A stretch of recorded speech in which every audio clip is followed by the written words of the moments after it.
do love iconography. Like, Christian iconography can be so fucking sexy.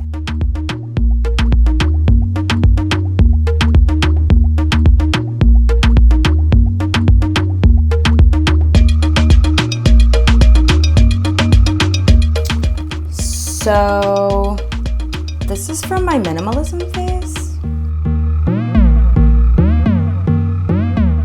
Okay, I mean, this is my kitchen. I like these more because they're Yiddish, and I feel like that's important. I feel like it's like cultural and like has a cultural importance, you know?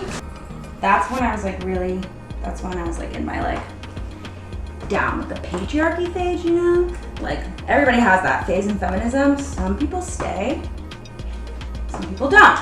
Yeah, I mean, the culture is dying out, so like it's like very important to keep it on my fridge. I would love to have my indigenous language on the fridge, but like, I don't even know where I come from. Moist. Sometimes I'm moist, you know?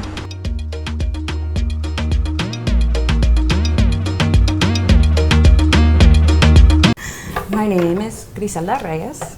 Griselda, where does that come from? Well, actually, my great-grandfather was German, and my family always said it in Spanish, right? So it never sounded white to me. Griselda. Interesting. Yeah. So do you think of Germany as part of your cultural heritage? I mean, I feel like it's really complicated, right? Like, don't get me wrong. Like, I do hate that some sauerkraut got into the salsa. Yeah. But like, there's also a lot to Germany that isn't just Hitler. Like, Yeah, definitely.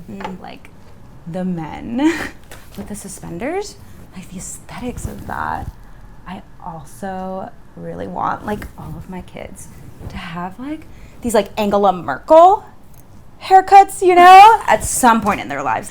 Like, she is like the leader of the free world, but she's also a brilliant fashion icon.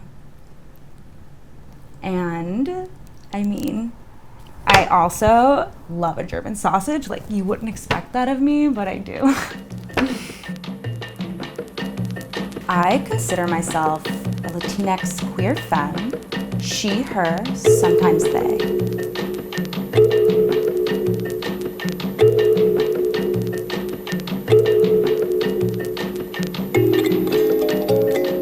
I'm currently living in colonized Lenape territory, more commonly known as New York City.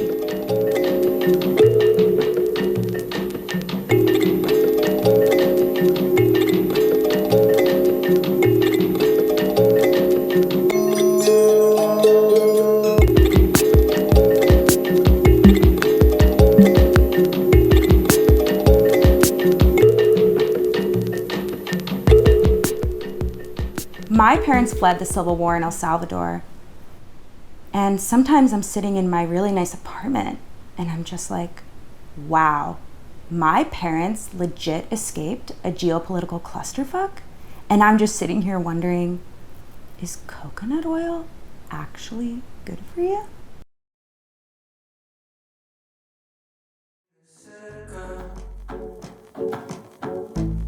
Lo que todos hemos visto y lo que ni siquiera dicen.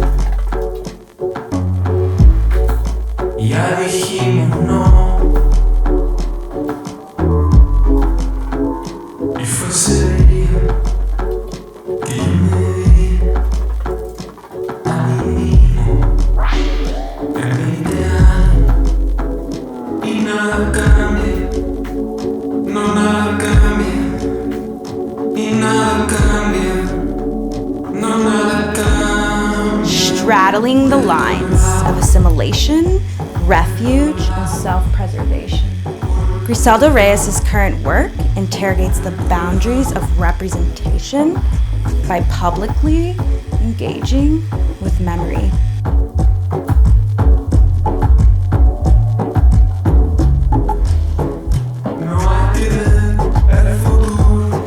Using rotoscoping as an obsessive technique, she performs the ritual of reflection to the past while inviting an audience to witness her attempt to regurgitate her memories in time.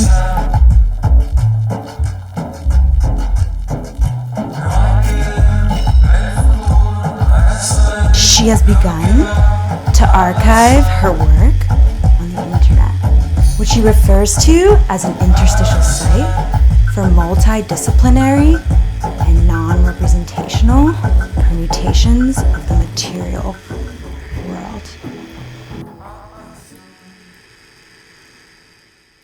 Have you heard of the most provocative performance art piece like ever? What's that? Take a guess. Oh my god, was it the Faust piece from the Venice Biennial last year? I didn't get a chance to see it in person, but the VR footage, it's just like seared into my memory. It was so powerful. No, absolutely not. I'm talking about this kid in Detroit. Have you heard about this? Like, he stuck a piece of gum on a $1.5 million painting. Like, what a fucking statement. Like, it's like if Picasso dropped his pants and then took a shit on a rug. Sometimes I like imagine myself as Duchamp and I get to be this like Paris fuckboy for a hot sec. I do hate minimalism though. I get it, you're really into cleanliness, but like, who's actually doing the cleaning?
I definitely inherited trauma, you know?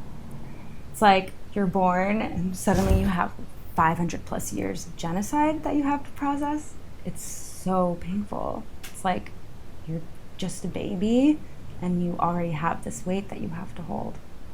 You know? Yeah, I really relate to that actually. Oh yeah? Tell me about it. Well, as a Jew, we have been a historically oppressed group of people. You know, I mean, it's hard to imagine that World War II happened less than 100 years ago. And I feel like I really carry that generational weight. Yeah, totally.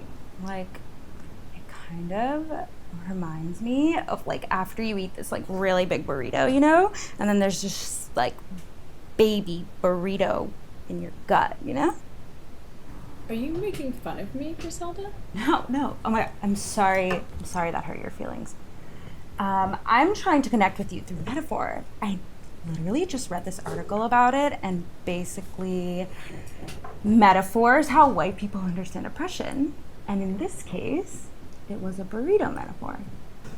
Well, yes, I am white, but I'm also Jewish. That's what I was just explaining to you. And we've experienced, historically, oppression. So you specifically. Well, I do feel really lucky to be alive right now. Oh yeah, see, I don't really feel lucky. I feel like we got super derailed. Let's get back to your art. Oh yeah, so like you don't want to talk about a two-state solution? Not really. Do you want to talk about a two-state solution? Nope, but you can go right ahead.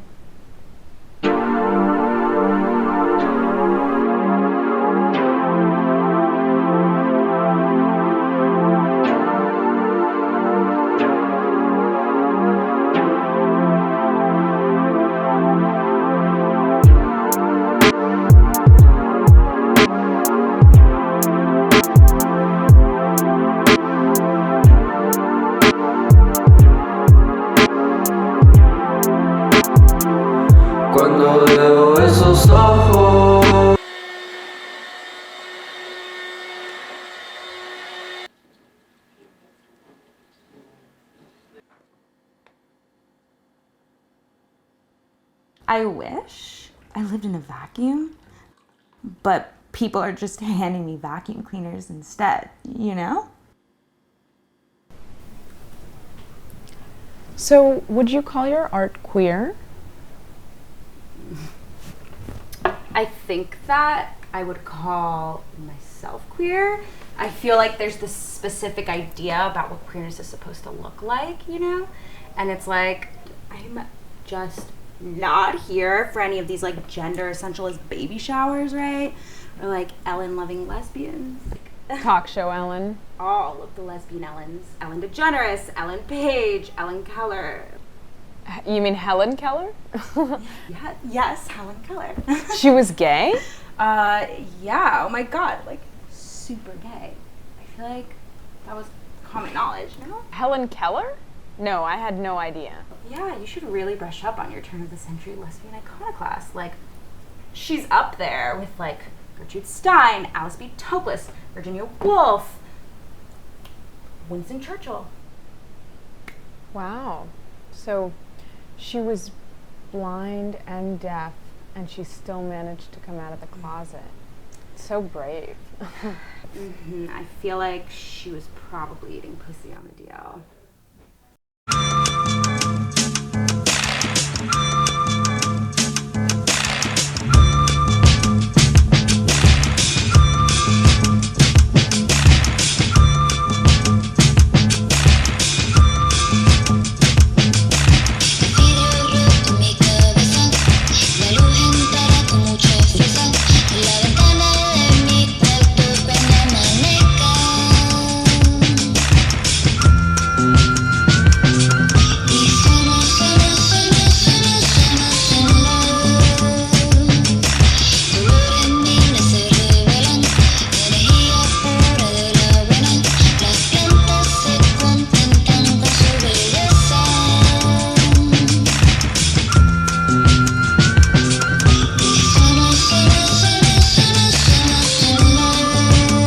So let's get back to your art, okay?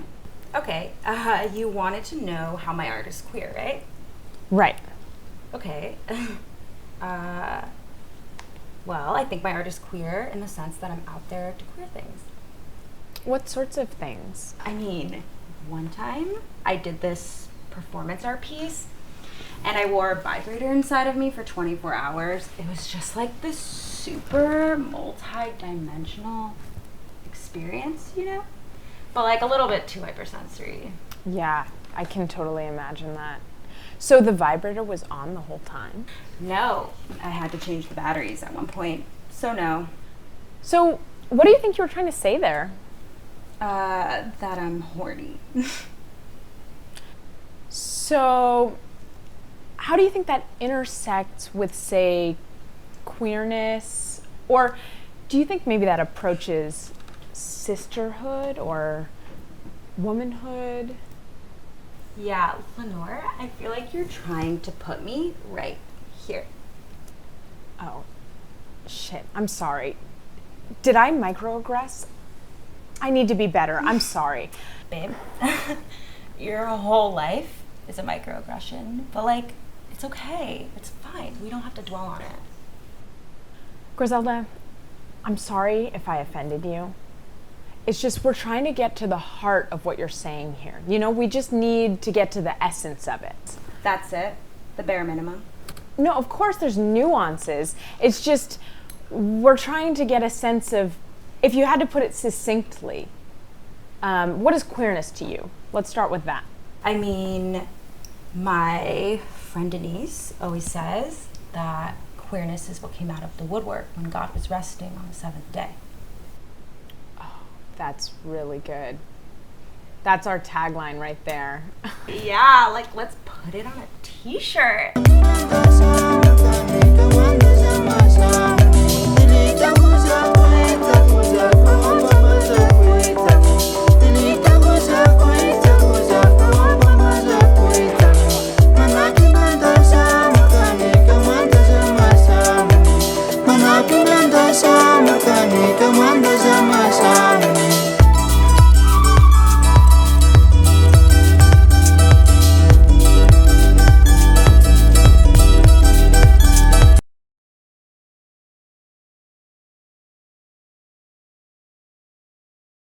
Guys, like, I'm brown and I'm bleeding. Like, I'm brown and I'm bleeding. Like, there's just like blood all over my body. Like, I'm brown and I'm bleeding.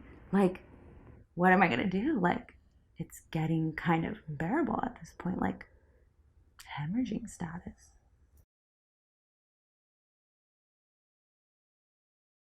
Can I ask you something, Lenore? Of course. What kind of documentary were you setting out to make when you contacted me? Well, I think we were trying to make an honest portrait of an exciting and compelling new voice in the art world. Sounds like another tagline. Griselda, we really like you. Yeah, I think that you like me because I'm queer, because I'm white passing, and because I work in new media, which, like, I don't know if you've heard about this, actually lets white people see people of color in 3 dimensions, like 3D. Griselda, I think we chose you because your story resonates very much in the current political moment. You know, I've been working with marginalized voices since the beginning of my career. This isn't new to me. Yeah. Wasn't your last documentary literally about trust fund babies performing homelessness? Listen, Griselda, if you're having any issues, we can just sit down with the producers. Okay, listen, Lenore, you can tell my story all you want. You can interview me, you can put me on the poster, you can make me your lead, like, you can do all of that. That's fine. But, like, when do I get to tell my story?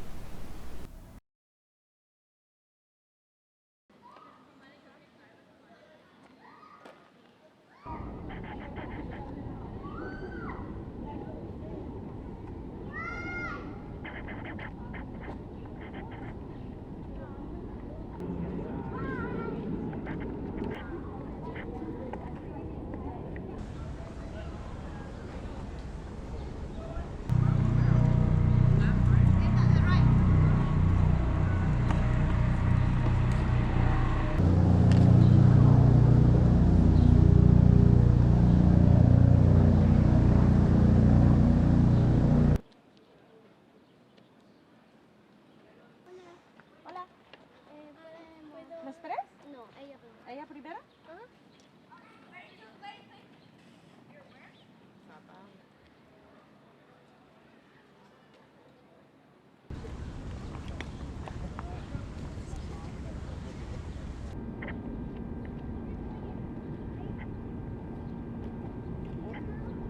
Like, no one even pretended to give me money, you know? So weird. I loved the little kid. He was so cute. Do you want it? You can keep it. It's all yours. Ta-da! Be careful though, because it's wet. I loved the 3 little girls.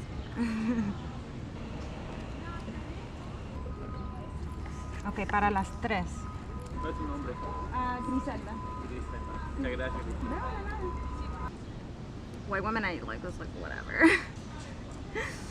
I like kind of made her ugly. Lack of effort. Yeah, I like wanted to make her ugly. I actually really liked him. I felt like I really liked the painting I made for him. I felt like okay vibes by him, and I was like, I don't like the Spanish. They like, I haven't forgiven them yet for colonizing my body.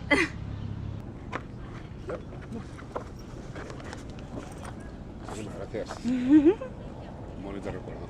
Sí. Gracias. De nada. Yeah, he said, qué buen recuerdo, dijo. What a good memory. Or like, un recuerdo is like a souvenir.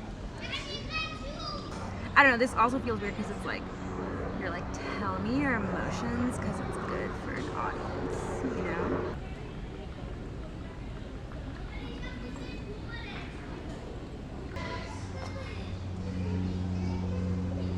All right, do you want to stop?